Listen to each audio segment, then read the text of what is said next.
یسایہ اور اس کا 18واں باب جو 7 آیات پر مشتمل ہے۔ آہ، پروں کے پھڑ پھڑانے کی سرزمین جو کوس کی ندیوں کے پار ہے، جو دریا کی راہ سے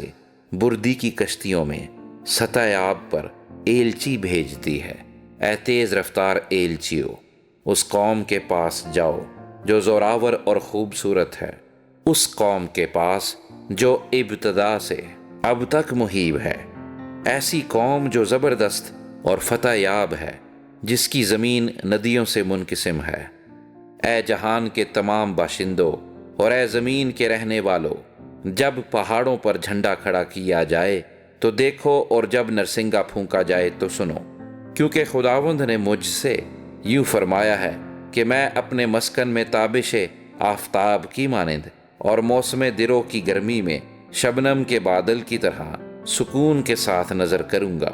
کیونکہ فصل سے پیشتر جب کلی کھل چکے اور پھول کی جگہ انگور پکنے پر ہوں تو وہ ٹہنیوں کو ہنسوے سے کاٹ ڈالے گا اور پھیلی ہوئی شاخوں کو چھانٹ دے گا، اور وہ پہاڑ کے شکاری پرندوں اور میدان کے درندوں کے لیے پڑی رہیں گی، اور شکاری پرندے گرمی کے موسم میں ان پر بیٹھیں گے، اور زمین کے سب درندے جاڑے کے موسم میں ان پر لیٹیں گے۔ اس وقت رب الافواج کے حضور اس قوم کی طرف سے جو زوراور اور خوبصورت ہے، اس گروہ کی طرف سے جو ابتدا سے آج تک مہیب ہے، اس قوم سے جو زبردست اور ظفر یاب ہے، جس کی زمین ندیوں سے منقسم ہے، ایک ہدیہ رب الافواج کے نام کے مکان پر جو کوہ سیون ہے پہنچایا جائے گا۔